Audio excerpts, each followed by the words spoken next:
to see you, Robbie. Hello. How are you? I'm good. How are you? I'm good. So for those that haven't seen any previous footage that we've done, we did chat initially a while back, at the beginning of your recovery. Yeah. And now we're kind of well past the 90-day mark. Yeah, I'm not even counting anymore. We're not even counting? No, I think it's like 4 months or something. I don't know. Yeah. So for people that have never seen any of previous footage of you, Robbie, you just want to give us a bit of an overview on the 90-day mark and what that means for you and where you started. Well, 90 days was pretty hard at first. Like even considering getting 90 days was like, when I first got off drugs, I was like, going like half a day without drugs was like hard. So it's like getting to 90 days was just like impossible in my mind. But yeah, now it's kind of like, now I'm like looking at like 6 months, a year. It doesn't really even look that hard at all, which is a weird thought. But yeah, so like at the start, it was like first month was really, really difficult. What was the hardest part, do you think? Getting to sleep. Because you're a gamer, aren't you? Yeah, You're someone that was doing drugs and gaming. So I like just smoke heaps of cones and like sit at my computer and just play games, and it was like I just like smoked myself to sleep every night. And sleeping's still unbelievably difficult. Like I'm up till 3 or 4 most nights. Not even like I'll stop gaming at like 12 just to try and get to sleep, and I'm just up for hours. So like sleeping is still really, really difficult for me. But I think that's just like going to come with time. Well, God, I'm hoping it comes with time. Well, you know, I mean, I say this with all due respect, Robbie, but there was a lot of drugs in your system. Oh yeah, you know, for a long time. Yeah, it will take a while it was for just the like reboot. it was a big habit thing. So like I think sleeping was the hardest thing, because like without sleep, it's like everything else is just so much harder. Like when you're just like really tired, like doing anything is really difficult for me, at least when I'm really tired. So I think that was probably the hardest thing to get over. And it was also like doing anything that I was so super used to doing not high. It's like trying to enjoy that again was difficult, I think. Like, yeah, like playing my games and stuff when I was not high at first was like, it seemed almost pointless and like just really, yeah, just not fun. But it was more just my brain not being used to it, I think. It was just like not being in that habit and like not that comfort thing. Mm-hmm. So I think those were probably the 2 hardest things. It was just like enjoying things that I used to enjoy before I did drugs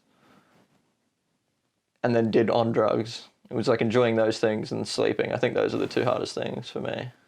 So for someone watching this that doesn't know much about your history on drugs, do you want to just give them a bit of overview on when you started using and what your drug career entailed? So I can't remember how old. I think I was like 14 or 15. Pretty typical age, I think, is when I first tried marijuana. And then I smoked. I didn't really smoke a lot until probably like grade 11. And then I smoked. Did something happen in grade 11, or it was just... No, I think it was just kind of like, I don't know. I don't really know. Yeah. I think I was just bored. Or it's like the people I was hanging out with, and like they're still all my, like I still hang out with them. It's just like, I think it's just like what... It's like the people I hung out with, it's like they had older brothers who were doing it, so then they did it, and I was just hanging out with them, and it's just kind of like how it happened. And then, so yeah, I started smoking a fair bit in end of grade 10, I started smoking like on my own and stuff, and then I think grade 11 I started smoking a lot, and then just got like progressively worse from there.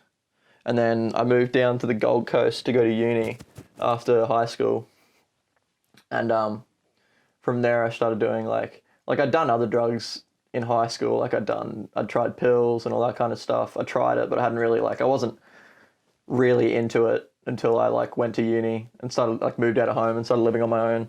And then it was like got into like speed and a lot of prescriptions, because it's like on the Gold Coast, it's like getting pills is pretty difficult on the Gold Coast in general. Well, just because it's just because speed's so much easier and it's cheaper.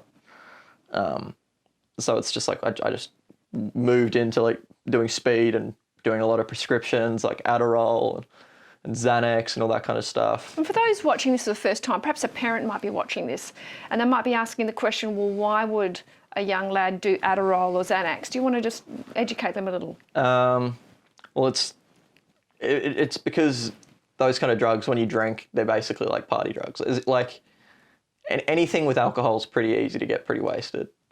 So it's cheaper. Like at that point, it's like I'm a poor uni student.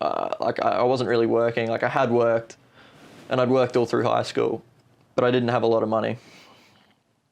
So it was like whatever was cheap. So it's like at the time for me, it was like because we lived near the Gold Coast, and me and my 4 roommates smoked so much weed. Instead of like waiting to get on from our dealers for weed, we'd drive to Nimbin every weekend and buy like a quarter pound or something, like a half pound of weed, and then sell it. It's like sell some of it, keep some for ourselves, or maybe like trade some for drugs, like for other drugs. And it's like I had a friend, because Bond was my uni has a very, very high exchange student rate.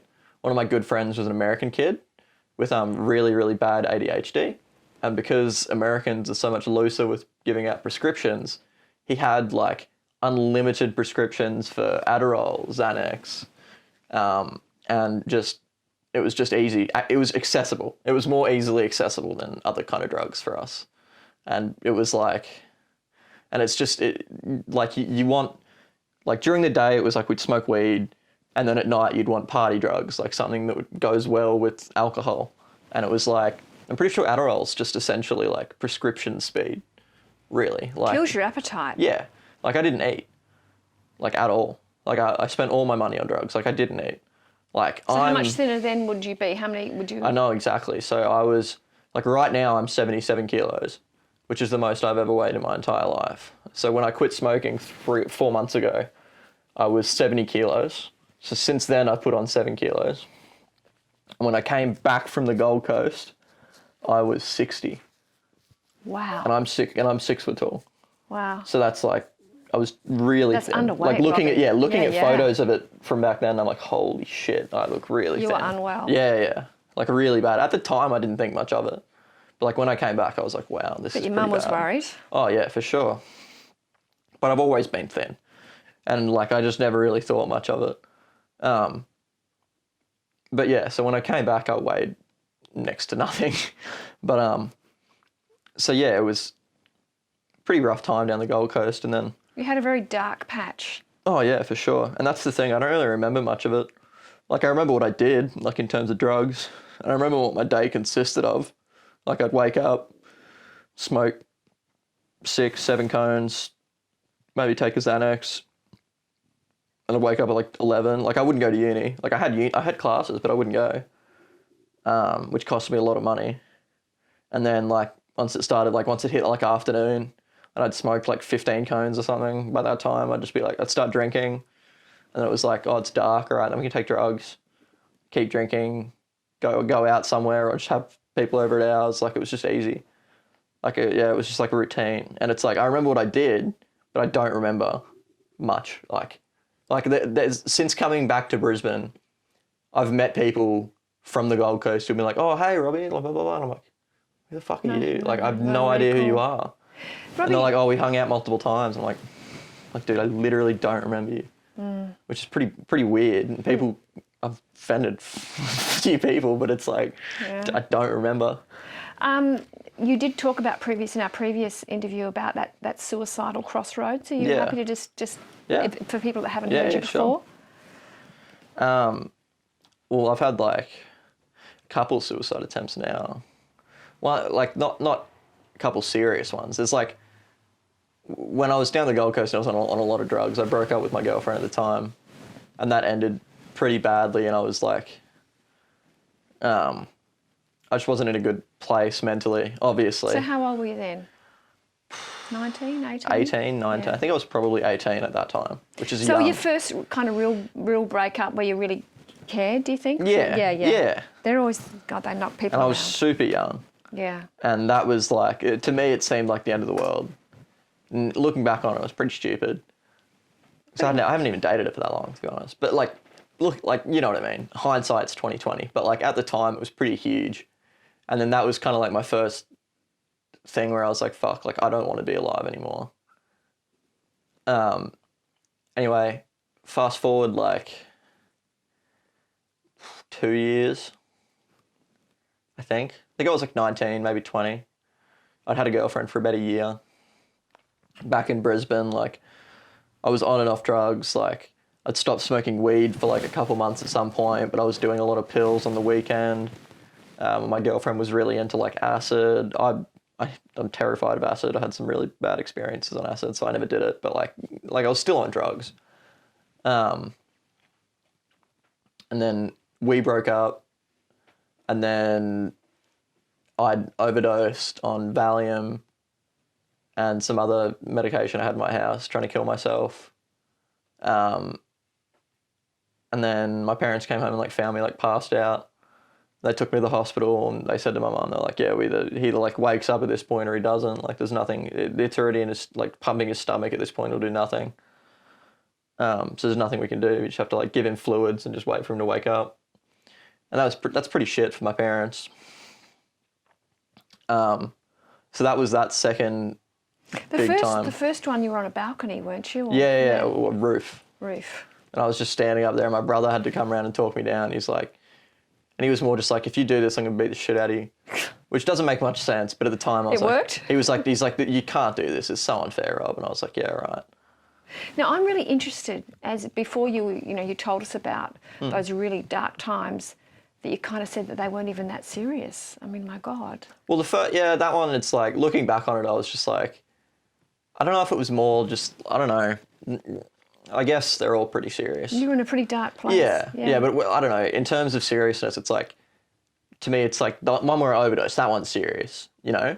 But it's like... What if your brother couldn't have come? That's the thing. But it's like, I don't know. Yeah, thank God he did. Maybe I still would have stood it. Maybe I would have gotten down anyway. Like, I don't know. Yeah.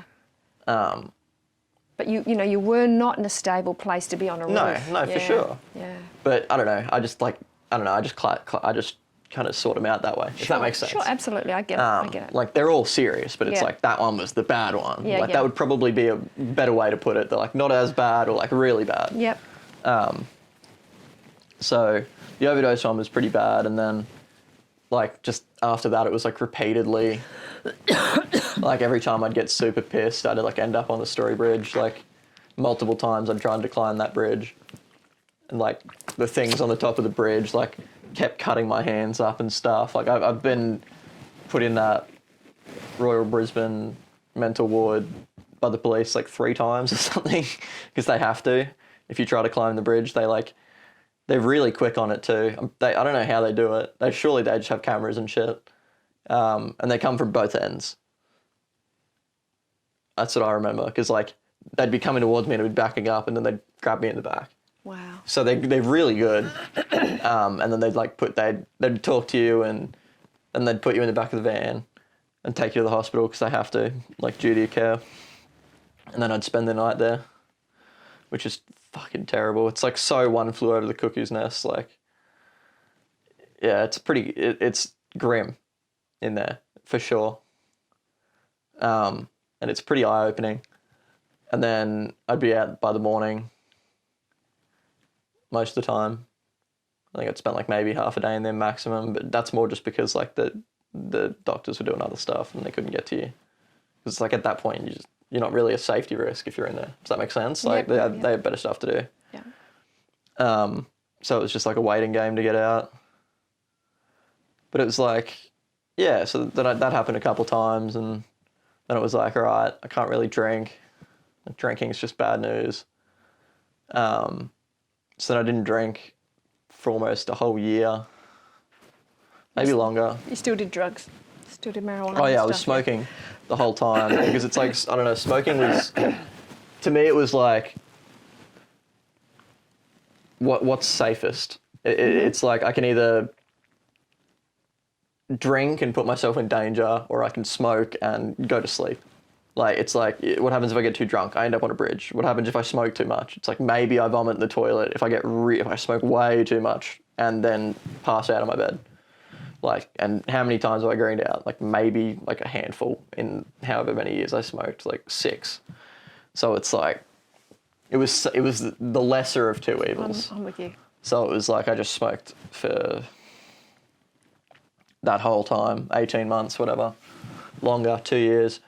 And like there were times where I would drink. Like I could count the times I drank that year on my hand. And it's not like I got super pissed. Like it's just like, yeah, it was just more for the sake of appearance. Because it's hard to go to a party and like not have a drink in your hand. Everyone's like, oh, you want a beer? You want a beer? And it's just like, I'd rather just like have a beer in my hand, for the same beer in my hand for 4 hours to just avoid that. It's like, yeah, the beer's really, really warm and disgusting, but it's like, it's a deterrent. They leave you alone. Yeah, you know what I mean? So Yeah. it's just like, oh, he's drinking. Like no one says anything. So that was kind of what I did at that point. And I think getting my license helped a lot as well. Okay. Because then it's like I kind of had like I had a limit. Because it's like if I drank more than this, I could still drive my car home. Because I drove my car here. So, and I still use that. Like at the moment, like I'm not drinking. Well, can we get to that? Because Yeah. I think I speak a lot about 90 days. And, Yeah. and again, you know, I'm not into being born again. People come to me with all different issues going on in their life. And for you, Robbie, I really was keen to encourage you to actually give yourself an opportunity to do a 90-day reboot. It's not about never doing drugs again. It's not about never drinking again. It's just about giving the brain time to reboot and also giving yourself the opportunity to meet yourself at the other side of 90 days. And then with that information, with a new sense of self-clarity, to decide what you want to do from there. And 90 days being relevant because 12 weeks is a season. We're hardwired for seasons. And it gives your, you know, as you said, you noticed after 30, 60 and 90 days. And I remember we spoke, and I'm not quite sure, I think it was around 60 days, and you said you decided, because you were doing no marijuana, but you were going to control drink, and then you changed your I was mind. drinking, and then I think it was like a week or two before my 90 days, I got super, super pissed, and just ended really, really bad. Like I didn't end up on the bridge, but it was just a bad night. And I was just like, fuck, like I thought I was done with this, like blackout drunk. And I was just like, fuck, I guess I can't drink, like still, just like can't control, like don't have self-control still. And I was like, fuck, all right, so I guess I have to just not drink as well. How long's that been for? Well, that's the thing. I'm not completely no drinking. It's like, as long as I can drive. Because it's like, because I'm not getting drunk and I'm not smoking, and it's hard to socialize with my friends because it's like they work and everyone has uni, so it's like the only time I really get to see all my friends is on the weekends when everyone's drinking, right? So it's like, and I still very much enjoy the taste of beer, and it's like I crave like I'm 22, like I still want to have a drink, so it's like. It's not like I'm have a beer every weekend. It's like I had a beer on the weekend just gone, and that was the first beer I'd had in 2 or 3 weeks or something.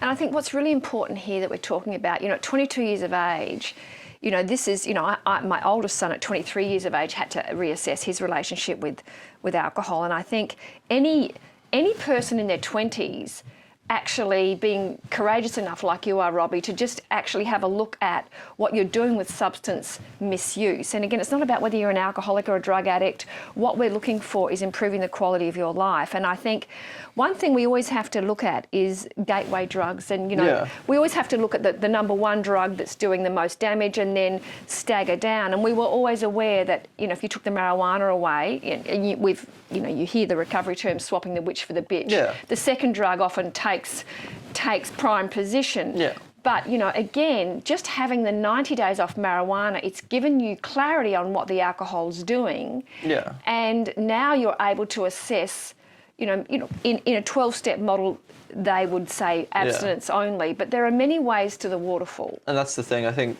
like, a long time ago, it would take, 10 bad nights for me to be like, all right, I need to stop drinking.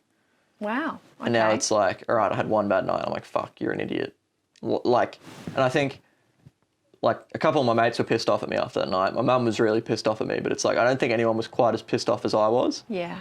Does that make sense? Like, it's like I was really, really pissed off at myself for letting that happen, and thinking I could do it, and then just not being able to at all. And so I was like, all right, I need to not drink. And it's like, yeah, socializing can be really, really difficult. And that's why it's like, for the first, I don't know how long it was ago that I said I need to not drink. But it's like, probably the first 3 or 4 weeks, I just didn't leave the house. So I was like, all right, if I go out, I'm probably going to get drink. So I just need to not drink and not leave the house. And it's like, that sucks, but I had to do it. Because being my age and not drinking, it's really difficult. Really, well, at least in my experience, it's really difficult. Maybe if all my friends were like, no, we're not drinking either, then it would be a lot easier, but that's not going to happen. So it's hard. Are you talking to your friends about not smoking? They're supportive? Well, they know I'm not smoking, so they just, and I was always the biggest smoker out of all my friends. Well, but that's the thing, it's like you have, like I noticed when I stopped smoking, like when I stopped doing a lot of drugs, it's interesting who stays and who doesn't. Like who hangs around and who doesn't. Mm-hmm. It's like you can tell who are your friends because you're doing drugs together, and who are your friends because they're your friends, right? Yeah. And that's very, very clear. So it's like the people who were my friends because they're my friends, who have been my friends since like grade 4, I was always the biggest smoker by miles. And they don't even, like I think there's one of them who smokes. The rest of them, and the only one that smoked was because I sold him weed. Like it was like when I'd get on, I'd be like, oh, you want some? He'd be like, yeah, fuck it, all right. So it's like he was like, oh, you're the easiest source for me. And no, like he's just like, I can't be bothered getting it myself. Like it's too much effort, so I'll just quit. Yeah. And I'm like, all right. So now it's like, it's not even really a thing. Like we don't have to talk about it. But like, let's say there was like something, like they did have a couple, but they will smoke. Like it's not like they're super against it. Like my mate had some buds at their place a couple weeks ago, and they were like, yeah, like all the boys come over. And then I was like, all right, I'm on my way. And one of them like messaged me. He's like, oh, we're smoking right now. Like we've literally just lit a joint. Do you want to wait? Or are you happy to come over? And I was like, oh, I'll just wait. Like I'll just wait like half an hour and come over. And they're like, all right, sweet. Like they're well aware. Yeah. And that helps a lot. And that's support, isn't it? Oh, for sure. Yeah. But yeah. Okay. Yeah. So Robbie, again, for people that haven't watched you before, you've been gaming for a while, and you did that wonderful stream for Beyond Blue. Yeah. You want to talk a bit about that? Well, I raised $2,000 in a month and shaved my head, which I'm regretting big time. It's taking way longer to grow back than I thought. It? And it's at this terrible stage now where it's not really a good, it's just, my head looks terrible. It's I have a son who's shaved his head just recently. It's not like, it's at this length where it's not quite long enough to do anything with, and it's not short enough to really be like a shaved head anymore. It just looks shit. And I hate it. But every time I look at it, I'm like, fuck, you look terrible. I'm like, it's for charity. Yeah, you raised $2,000. But, so I was doing game streaming on twitch.tv with all donations going to charity. Beyond Blue, wasn't it? Yeah, Beyond Blue, to support mental health. I'm not at the moment because they started doing NBN works in my area, so my internet's extremely inconsistent. And I mean, I could do it, but it makes me super, super frustrated. Yeah. So you're not gaming as much? No. I'm gaming as much. I'm just not streaming it. If anything, I'm gaming more because I'm not going out, seeing my friends as much. But so I'm gaming a lot, but I'm not streaming it. Like, as in, like, my internet's fine, stable enough to game. It's not stable enough to stream. There's a big jump of internet quality that you need. Okay. But apparently, I'm going to be getting NBN at the end of this month. Oh. Okay. And I'll be able to start again. But I mean, NBN's terrible. So I mean, they've texted us saying that you can now connect to NBN, and then we called them, and they were like, you can't connect, and we were like. So who knows? Hopefully soon I'll be able to get back into streaming and doing some charity work, but at the time, indefinitely on hold is how, Yeah. Robbie, I'm interested in your take. I hear it a lot with young men, and I'm talking about young men 25 and under. And And I would say in over 80% of the cases when they come to me in crisis, it's been precipitated by a breakup of a love. And, as we look at your 2 suicidal times, there was a breakup. Yeah. What's your take on that? Well, as someone, like when I get into relationships, I'm one of those people who kind of disappears when they get into a relationship. And that's not a great thing to do. Like, as in, like, I still see my friends, but in terms of, like, the ones that were, like, my first breakups, I definitely kind of disappeared from my friendship group. Okay, right.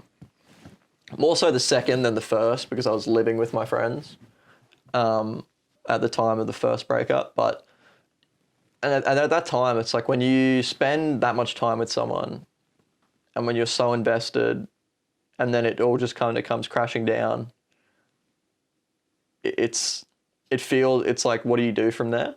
It's just like you kind of just you feel like very empty.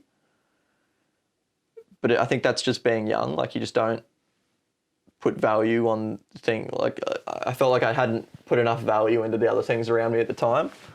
Like, now, like, I've had another breakup since then. In the midst of your 90 days, Robbie. Yeah, at the start. Well done. And was like a completely different universe. Yeah. Like, it was, like, we still talk, like, we're still very friendly. And I still care about her loads. Like, she was my best friend. And I miss her to pieces because she's hilarious. But it was just completely different. Like, do you think well, you were at the beginning of your 90 days. Yeah. But we'd been talking for a while. What do you think, a maturity? You think you had a bit more self-understanding? I think I've just been through it. Like, it's like, I realised it's like, it's not the end of the world. Like, at that time, it's like, oh my God, it's like, when you break up, it's like, oh my God, I'm never going to find another girl. And it's like, chill out. Like, it'll be fine. Like, dude, you're 18. Like, can I tell you though? at the time, it's like, you're 8. It's like, oh, like, you don't think about it. Like, 18 is still a baby.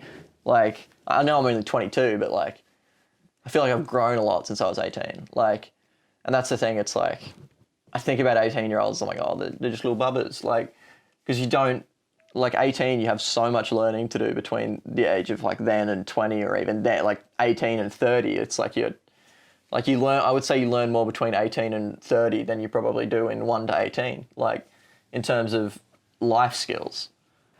Well, it's a different ground. The groundworks change when you become sexually active.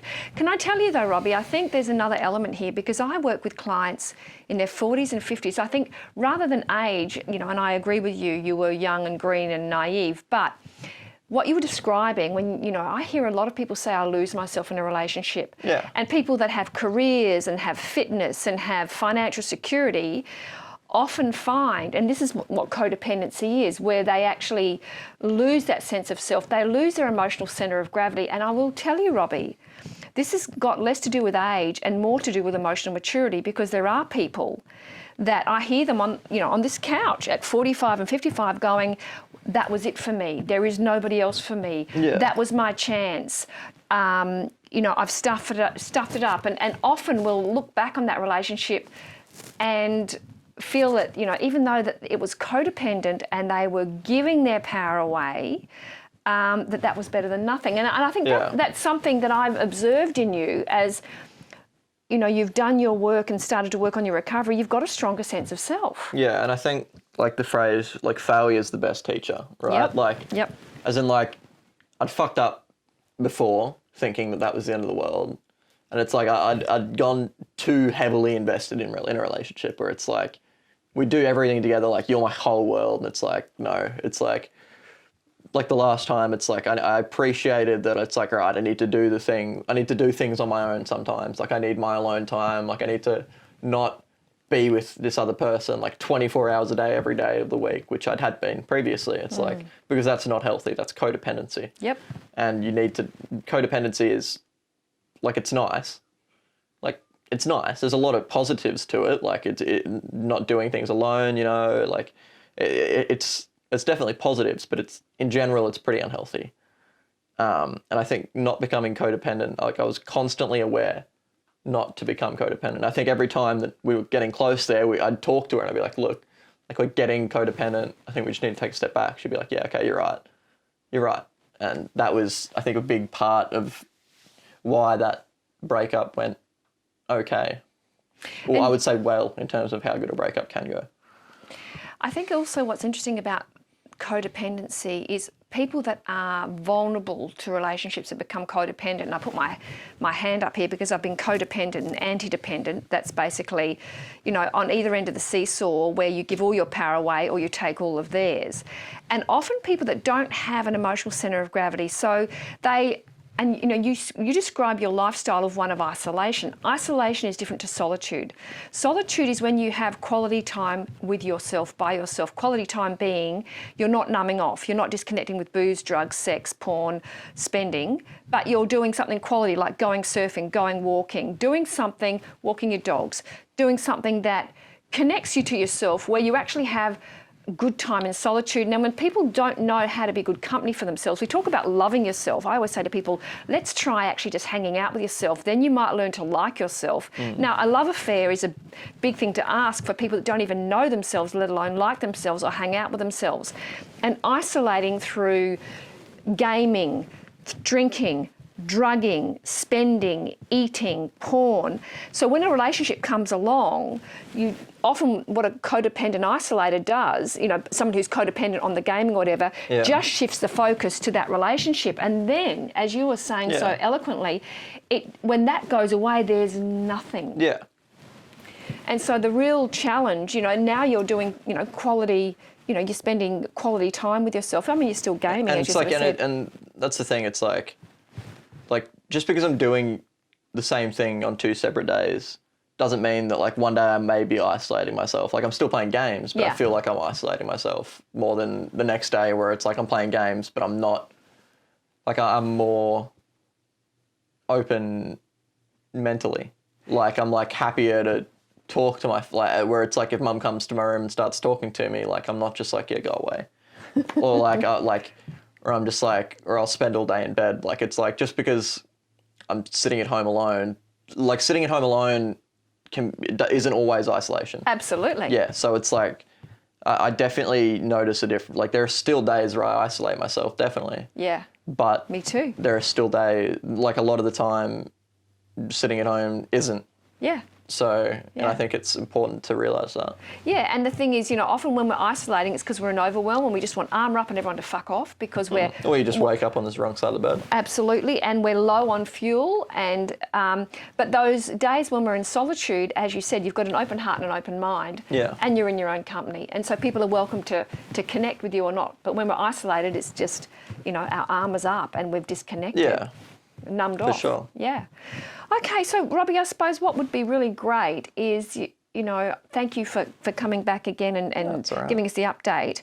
Any, you know, because I know when you were streaming and you will again, and we're launching this in Mental Health Week, so, you know, and at the Royal Brisbane Hospital, so there'll be, hopefully we'll come back in Series 2 and talk to you more. But for some of the younger gamers, I know you said you had some 13 and 14-year-olds and different younger people streaming with you and connecting with you, and you were being so transparent about your recovery. Is there any tip, you know, like if now where you are looking back, rather than calling yourself, as you said, you know, people make mistakes and that's where the learning's from. Is there any tip that you would give anybody that might be struggling or feeling suicidal or going through a breakup or knowing that they're medicating on drugs and isolating themselves? Is there anything you would offer as a suggestion that might be helpful? Well, whenever I'm like going down a bit of a hole, and I do go down a hole, like I definitely like spiral, like, and I like get down on myself. It's like I try to just get back to basics. Where it's like for people like who are depressed, it's like it's really difficult. But for normal people, it's just normal. Where it's like, in my head, it's like I just do the opposite of whatever I want to do. So it's like if I want to stay in bed all day, right, I have to get out of bed. Okay. Where it's like, don't want to eat, all right, you have to eat. And it's like, you know, do exercise, eat, make sure you eat, sleep. I think sleep is like the most important thing in the world, honestly. Like having a decent sleep pattern is like so understated how important it is just to keep a routine. And it's like, I think routine and habit is very, very important. Like getting in the habit of going and doing physical exercise every day, you know, or like, and I think asking for help like is definitely something that people don't do enough, or like young people, because I don't think it's normal. Yeah. And I think that's certainly something people need to get in the habit of doing. It's like, I'm not doing okay. I need someone to talk to. Like, I need help. I think that's something that people really, really need to think about and do more of. And I think there's some really sound advice there, Robbie. Just one more thing before we finish up today. We're about to interview one of the trainers you've worked with, David. Yeah. And, you know, he's an incredibly interesting man. But I think the reconnection, you know, numbing off, you disconnected, as you said, from food and eating and sleeping. Would you like just to, you know, because we talk about exercise and it doesn't mean, you know, becoming a marathon runner. Would you like to just share a little bit on how exercise has helped you reconnect and refire up? Well, it's energy. Like it's like that thing where it's like you don't want to go to the gym, but after you go to the gym, you actually feel like you have more energy than before. Yeah. And it's like, I think physical exercise is unbelievably important. You know, it's like just getting endorphins going. Yeah. And getting to it's like I can sit in my room and stay in my own head for hours, you know, and think about things just for hours, because that's just the way that I'm wired. But when I'm exercising, you don't really get the chance, because you're focused, like you're physically focused on doing something correct. And I think it's really healthy, just to get out of your own head, especially for me anyway. Like I think as someone who can get trapped in their own thoughts, I think that's really, really important. And just like eating and sleeping, it's like for normal people, it's like breathing. You don't think about it. But it's like, I think for someone like me or other people who struggle with mental health, it can be such a hurdle. When you say normal, Robbie, I mean... Well, you know what I mean? Like someone who doesn't, like it's people who don't struggle with mental health issues or... So what do you identify your mental health issues as? I mean, in terms of mental health issues, pretty normal. But I don't know. I think there's... Yeah, I don't know. Like I use the term normal just out of ease, like just because it's an easy way to categorize them. Like it's just an easier distinction than saying people without mental health issues every time. Like I don't know. Yeah, but I'm interested in what you think your mental health issues are. I think they're pretty standard. Like I think a lot of people struggle with the same things I do, but it's obviously I have a bit of a harder time than some, and I think there's a lot of people who have a lot harder time than I do. But that doesn't mean that mine don't matter. I just think that everyone has their own kind of battle. And I think that it's important to recognise that, and important to consider that when doing anything or talking to people. You know, it's like empathy is a very large part of being a person. And I think there's not enough empathy in the world. Like I think people are very focused on themselves, and they shouldn't be. Not that being focused on yourself is bad. I just think that, you know, thinking about what other people go through and putting yourself in someone else's shoes could go a long way sometimes. So yeah. Robbie, can I just say, look, thank you for your time today. Can I just say, I think I met you when you were 19, and now at 22... Yeah, you still think I'm 19. I know, I keep forgetting. I've got some drug damage too, every time we talk about it, so you're like, you're 19. I'm like, no, I'm not. I know you're 22 I'm now. 22. I said it to myself, 22. But, you know, I did a lot of drugs as well, so that's my excuse. But what I will say is I remember my therapist saying to me when I first got clean and sober, Cynthia, normal's a cycle on a washing machine and not much more. And I think I was chatting to my son who's donating his time at being my film man, and we were talking about mental health and about the fact that I don't think there's a person on the planet that doesn't have a chapter in their life where their mental health's a bit scratchy. Your physical health, your emotional health, your sexual health, your financial health. We're multifaceted human beings, and I think life's a big journey, and we all have different struggles in different chapters, and I think to have the awareness, sitting here listening to you, I've got to say, Robbie, sitting here listening to your insights and your emotional intelligence, you know, since even just the last time I sat with you, it's just impressive. And I love hearing that word empathy, you know, and of course self-love without getting too bloody new age and mung bean, is all about being compassionate and empathetic towards yourself. You know, like, okay, I fuck up, I get up, I'm a work in progress, I'm not interested in being perfect, I'm not interested in being false, I'm interested in being authentic. And can I tell you, I don't know what normal is, I'm not even interested in what normal is. What I'm interested in is authentic human beings, and probably, you know, you're one of the young men that I've worked with has had immense amount of courage. The fact that, you know, you've been streaming and raising money and, you know, paying it forward and being empathetic towards yourself and to anybody that's watching is just admirable. And I'm just really grateful to know you, and I really appreciate your generosity of time and being so transparent, so that, you know, anyone out there, a parent or someone struggling, you know, can actually learn and feel like that they're not alone. Thank you. So watch this space. We might come back in series 2 and talk about what Robbie's up to, and his hair will have grown a bit more, but I did... Please. Please, God. Thank you for your time, That's Robbie. all right, thanks. Thank you for watching. Bye.